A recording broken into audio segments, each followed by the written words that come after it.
Hi 皆さんこんにちは。අවසර Japanese language ඇකඩමි එකට ඔයාලා හැමෝම සාදරයෙන් පිළිගන්නවා.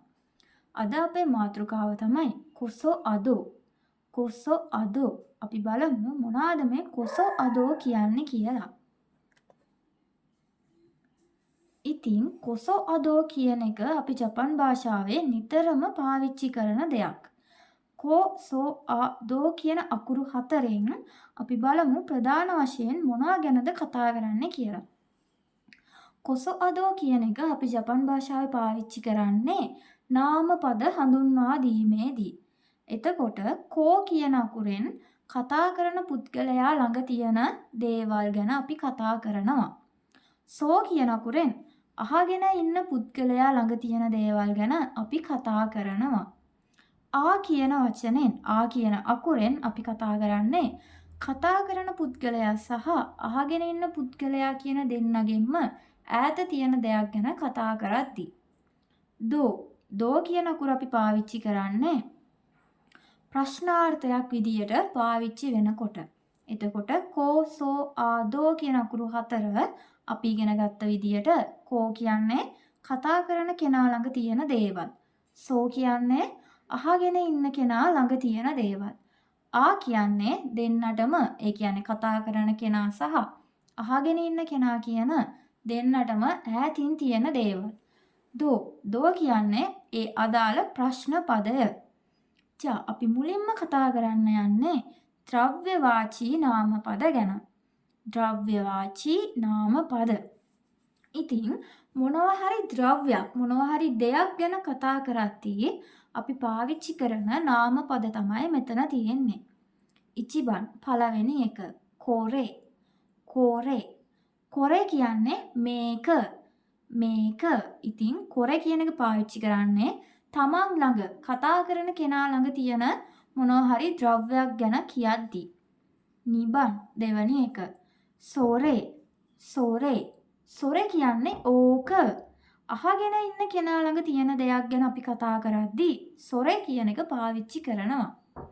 සම්බා තුන්වෙනි එක අරේ කියන්නේ අරක.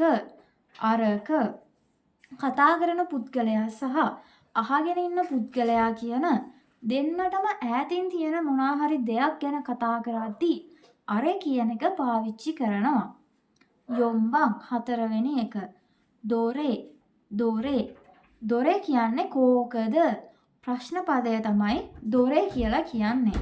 එතකොට කොරේ මේක, සොරේ ඕක, අරේ අරක, දොරේ කෝකද?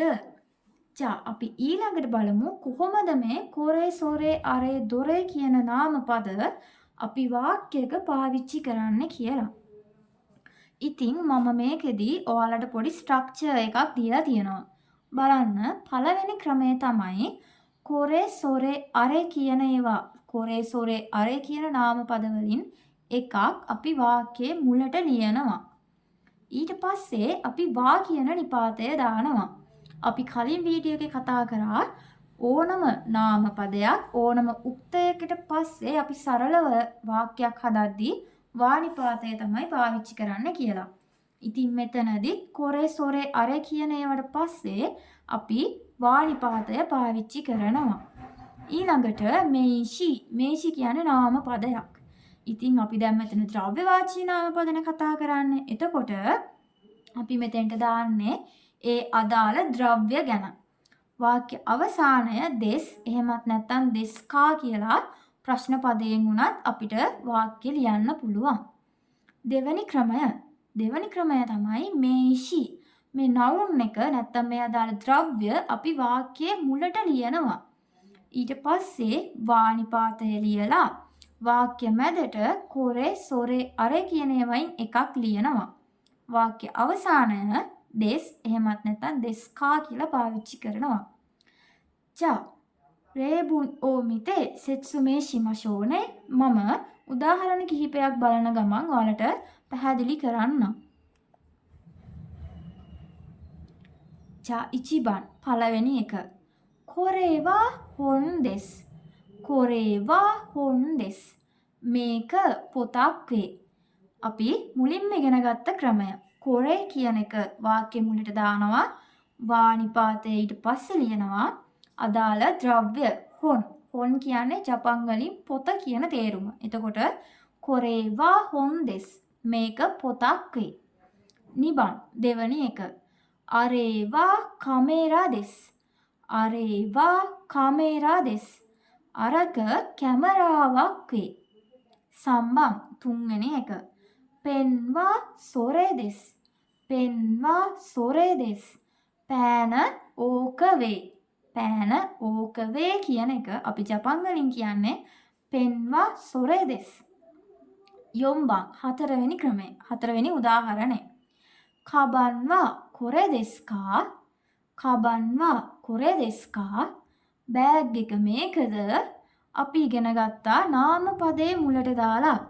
එතකොට නාමපදයේ මුලට දාලත් අපිට මේ කොරේ සොරේ අරේ කියන ඒවා පාවිච්චි කරන්න පුළුවන් කියලා. ඉතින් මෙතන තියෙන්නේ ඒකට උදාහරණයක්. කොරේවා කබන්වා කොරේ දෙස්කා.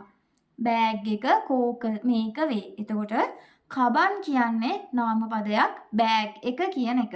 එතකොට කබන්වා කොරේ දෙස්. බෑග් එක මේක වේ. මෙතනදී නාමපදයේ මුලට ඇවිත් තියෙනවා. කොරේ කියන එක වාක්‍යයේ මැදට ඇවිත් තියෙනවා. ගොබන් පස්වෙනි එක. අරේවා නන් දෙස්කා. අරේවා නන් දෙස්කා. අරක මොකක්ද? අරේවා නන් දෙස්කා. අරක මොකක්ද? ජා මම හිතනවා කොරේ සොරේ අරේ කියන ඒවා අපි කොහොමද වාක්‍යයක පාවිච්චි කරන්න කියලා ඔයාට සාමාන්‍යයෙන් හොඳ අවබෝධයක් එන්න ඇති කියලා. අපි ඊළඟට බලමු මේ දොරේ කියන එක එහෙමත් නැත්නම් ප්‍රශ්නාර්ථ පදය අපි කොහොමද වාක්‍යයක පාවිච්චි කරන්න කියලා. ඉතින් දොරේ කියන එක පාවිච්චි කරද්දී දොරේ කියන එක පාවිච්චි කරන්න පුළුවන් ක්‍රම දෙකක් තියෙනවා. පළවෙනිම ක්‍රමය තමයි නාමපදය. අදාළ ද්‍රව්‍යවාචී නාමපදය අපි වාක්‍ය මුලට දානවා. ඊට පස්සේ වානිපාතයත් එක්ක දොරේ දෙස්කා කියලා අහන්න පුළුවන්. එහෙමත් නැත්නම් අපිට පුළුවන් දොරේ කියන මේ ප්‍රශ්න පදය වාක්‍යයේ මුලට ගන්න. දොරේ කියන ප්‍රශ්න පදේ වාක්‍යයේ මුලට ගන්නවා නම් අපි වානිපාතය පාවිච්චි කරන්නේ නැහැ. අපි පාවිච්චි කරන්නේ ගානිපාතය. හොඳට මතක තියාගන්න ප්‍රශ්නාර්ථ පදය වාක්‍ය මුලට එනවා නම් අපි අනිවාර්යයෙන්ම පාවිච්චි කරන්නේ ගා කියන නිපාතය. එතකොට මෙතනදී දොරේ ගා කියලා පාවිච්චි කරලා ඒ අදාළ නවුන් එක පාවිච්චි වෙනවා. වාක්‍ය අවසානය දෙස්කා කියලා පාවිච්චි කරනවා. චරේබුන් ඕ මිමෂෝනේ උදාහරණ කිහිපයක් බලමු. ඉචිබන් හොන්වා දොරේ දෙස්කා. හොන්වා දොරේ දෙස්කා. පොත කෝකද? නවුන් එක මුලට දාලා තියෙනවා හොන්. වානිපාතය වාක්‍ය අවසානයේ දොරේ දෙස්කා කෝකද? පොත කෝකද? නිබන් දෙවැනි එක. කබන්වා දොරේ දෙස්කා. කබන්වා දොරේ දෙස්කා. බෑග් එක කෝකද? බෑග් එක කෝකද? සම්බා තුන්වෙනි උදාහරණය. දොරේගා කගි දෙස්කා. දොරේගා කගි දෙස්කා. කෝකද යතුර. කගි කියන්නේ යතුර. මෙතනදී අපි දොරේ කියන ප්‍රශ්නාර්ථ පදය වාක්‍යයේ මුලට පාවිච්චි කරලා තියෙන නිසා මම කලින් කිව්වා වගේ ගානිපාතය තමයි පාවිච්චි කරන්නේ. දොරේගා කගි දෙස්කා. කෝකද යතුර. යොම්බන් 4. දොරේගා කුත්සු දෙස්කා. දොරේගා කුත්සු දෙස්කා. කෝකද සපත්තු දෙක. කෝකද සපත්තු දෙක. ඉතින් මම හිතනවා අද අපි කතා කරපු ද්‍රව්‍යවාචී නාමපද වෙන කොරේ සොරේ අරේ දොරේ කියන දේවල් ගැන ඒ වචන ගැන ඔයාලට හොඳ අවබෝධයක් එන්න ඇති කියලා. අපි ඊළඟට කතා කරන්න යන්නේ ස්ථානවාචී නාමපද ගැන.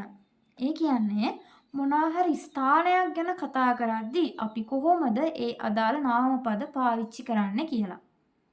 බලන්න පළවෙනි එක කොකෝ. කොකෝ. කොකෝ කියන්නේ මෙතන කතා කරන පුද්ගලයා ඉන්න ස්ථානය ගැන කියද්දී කොකෝ කියන එක පාවිච්චි කරනවා.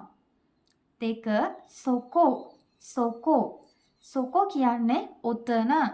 අහගෙන ඉන්න පුද්ගලයා ඉන්න තැන ගැන කතා කරද්දී සෝකෝ කියන එක පාවිච්චි කරනවා. 3 අසෝකෝ.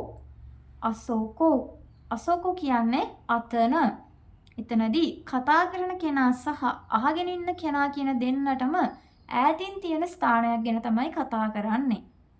4 දොකෝ. දොකෝ. දොකෝ කියන්නේ කොතනද ප්‍රශ්න පදය. අපි බලමු කොහොමද මේ කොකෝ සෝකෝ අසෝකෝ දොකෝ කියන ස්ථානවාචී නාමපද අපි වාක්‍යයක පාවිච්චි කරන්න කියලා. ඉතින් මෙතනදී ලොකු දෙයක් නෑ. අපි කොරේ සොරේ අරේ දොරේ කියන විදියට අපි ඒ කොරේ සොරේ අරේ දොරේ කියන ඒවා පාවිච්චි කරපු ස්ට්‍රක්චර් එකටම තමයි කොකෝ සෝකෝ අසෝකෝ දොකෝ කියන එක පාවිච්චි කරන්නේ. ඉතින් මම මෙතන පෙන්නලා තියනවා කොහොමද අපි ඒක ලියන්නේ කියලා. මෙතනදී පළවෙනි ක්‍රමය තමයි කොකෝ සෝකෝ අසෝකෝ කියන වචන තුනෙන් එකක් අපි වාක්‍යයේ මුලට ලියනවා. ඊට පස්සේ වානිපාතය ලියනවා. ඊට පස්සේ අපි දාන්නේ බෂෝ. බෂෝ කියන්නේ ප්ලේස් එකක්. අපි මෙතන කතා කරන්නේ ස්ථානවාචී නාමපදනේ. ඒ නිසා කොකෝ සෝකෝ අසෝකෝ වලට පස්සේ වානිපාතය දැම්මා. ඊට පස්සේ අදාළ ප්ලේස් එක බෂෝ එක අපි ලියනවා. වාක්‍ය අවසානය දෙස් එහෙමත් නැත්නම් දෙස්කා කියලා පාවිච්චි කරනවා. ඒ තමයි පළවෙනි ක්‍රමය. දෙවෙනි ක්‍රමය තමයි බෂෝ ප්ලේස් එක අපි වාක්‍යයේ මුලට ලියනවා. ප්ලේස් එක වාක්‍යයේ මුලට ලියලා වානිපාතයත් එක්ක කොකෝ සෝකෝ අසෝකෝ කියන ඒවායින් එකක් වාක්‍යයේ මැදට ගන්නවා. වාක්‍ය අවසානය දෙස් දෙස්කා වලින් ඉවර කරනවා. රේබුන් ඕමිතේ සිත්සුමේ ශිමස්නේ. රේබුන් එකක් උදාහරණයක් බලන කමං මම ඔයාලට පැහැදිලි කරන්න. ඉචිබන් පළවෙනි එක බලන්න මෙතන තියෙනවා කොකෝවා තොෂෝකන් දෙස්. කොකෝවා තොෂෝකන් දෙස්. මෙතන පුස්තකාලය වේ. මෙතන පුස්තකාලය වේ. කොකෝවා තොෂෝකන් දෙස්. තොෂෝකන්. තොෂෝකන් කියන්නේ පුස්තකාලය. නිබන් දෙවැනි එක. අසෝකෝවා ජිමුෂෝ දෙස්. අසෝකෝවා ජිමුෂෝ දෙස්. අතන කාර්යාලය වේ. ජීමුෂෝ. ජීමුෂෝ කියන කාර්යාලය. සම්බන් 3 සොකෝවා ඔතෙයරයි දෙස්කා. සොකෝවා ඔතෙයරයි දෙස්කා. ඔතන වොෂ්රූම් එකද. ඔතේ ආරයි. ඔතේ අරයි කියන්නේ වොෂ්රූම් එක. යොම්බන් 4 ගින්කෝවා අසොකෝ දෙස්කා. ගින්කෝවා අසොකෝ දෙස්කා. ගින්කෝ බැංකුව අසොකෝ දෙස්කා අතනද. මෙතනදී අපි කරලා තියෙන්නේ ගින්කෝ ස්ථාන පදය නේද? ස්ථානවාචී නාම පදය වාක්‍යයේ මුලට අරගෙන තියෙනවා. ඊට පස්සේ වානිපාතයත් එක්ක අසෝකෝ කියන එක වාක්‍යයේ මැදට දාලා අපි ප්‍රශ්නයක් අහලා තියෙනවා. ගින්කෝවා අසෝකෝ දෙස්කා. බැංකුව අතනද කියලා. ඊළඟට අපි බලමු කොහොමද මේ දොකෝ කියන එක කොතනද කියන එක වාක්‍යයක පාවිච්චි කරන්න කියලා. ඉතින් අපි කලින් කතා කරා වගේම ප්‍රශ්න පදය දොකෝ කියන එක අපිට දෙවිදියකට පාවිච්චි කරන්න පුළුවන්. පළවෙනි එක තමයි බෂෝ. ප්ලේස් එක වාක්‍යයේ මුලට දානවා. වානිපාතයත් එක්ක දොකෝ දෙස්කා කියලා අහන්න පුළුවන්. එහෙමත් නැත්නම් දොකෝ කොතනද කියන ප්‍රශ්න පදේ අපි වාක්‍යයේ මුලට ගන්නවා. අපි කලින් එකේ කතා කරා දොරේ කෝකද කියන එක වාක්‍යයේ මුලට ගන්නවා නම් ගානිපාතේ එනවා කියලා. ඉතින් ඒක මෙතනදිත් ඒ වගේම තමයි. දොකෝ කියන ප්‍රශ්නාර්ථ පදය වාක්‍යයක මුලට එනකොට අපි ඊළඟට පාවිච්චි කරන්නේ ගානිපාතය. හොඳට මතක තියාගන්න ප්‍රශ්නාර්ථ පදේ මුලට එනවා නම් ගානිපාතය තමයි පාවිච්චි කරන්නේ. ඉතින් දොකෝගා බෂෝ දෙස්කා කොතනද ඒ අදාළ තැන කියලා අපිට දෙවනි ක්‍රමයට හදාගන්න පුළුවන්. රේබුන් ඕමිමෂෝනේ අපි උදාහරණ කිහිපයක් බලමු. ඉචිබන් පළවෙනි එක. කයගි ශිත්සුවා දොකෝ දෙස්කා. කයගි ශිත්සුවා දොකෝ දෙස්කා. කයගි ශිත්සු. කයගි ශිත්සු කියන්නේ රැස්වීම් ශාලාව. කයගි කියනවා රැස්වීම. ශිත්සු කියන කාමරය. එතකොට මේ දෙක එකට එකතු වුණාම කයිගි ශිත්සු රැස්වීම් ශාලාව කියලා අපිට හදාගන්න පුළුවන්. කායේගේ ශිත්සුවා දොකෝ දෙස්කා? රැස්වීම් ශාලාව කොතනද? නිබන්. දොකෝගා කායේගේ ශිත්සු දෙස්කා? දොකෝගා කායේගේ ශිත්සු දෙස්කා? මෙතනදී දොකෝ කියන ප්‍රශ්නාර්ථ පදය වාක්‍යයේ මුලට ඇවිත් තියෙන නිසා අපි ගා නිපාතය තමයි පාවිච්චි කරන්නේ. දොකෝගා කායේගේ ශිත්සු දෙස්කා? කොතනද රැස්වීම් ශාලාව? සම්බා 3. දොකෝගා තොෂොකන් දෙස්කා? දොකෝගා තොෂොකන් දෙස්කා? කොහේද කොතනද පුස්තකාලය? ඉතින් අද අපි කතා කරේ කොසෝ අදෝ කියන මාතෘකාව යටතේ ප්‍රධාන කොටස් දෙකක්. ඉචිබන් පළවෙනි එක තමයි ද්‍රව්‍යවාචී නාම පද. මොනවද ද්‍රව්‍යවාචී නාම පද කියලා අපි ඉගෙන ගත්තේ? කොරේ, සොරේ, අරේ, දොරේ කියන වචන 4. කොරේ කිව්වා මේක, සොරේ ඕක, අරේ අරක, දොරේ කෝකද. ඊළඟට අපි ස්ථානවාචී පද කතා කරා. මොනවද ස්ථානවාචී පද? කොකෝ, සොකෝ, අසොකෝ, දොකෝ. කොකෝ මෙතන, සොකෝ ඔතන, අසොකෝ අතන, දොකෝ කොතනද කොහේද. ඉතින් මම හිතනවා අද පාඩම ඔයාලට හොඳට තේරුම් ගන්න පුළුවන් වෙන්න ඇති කියලා. ඉතින් අපි ඊළඟ වීඩියෝ එකෙන් ඊළඟ කොසෝ අදෝ පාඩම සාකච්ඡා කරමු. じゃあ皆さん見てくれてありがとうございました。じゃあまた会いましょうね。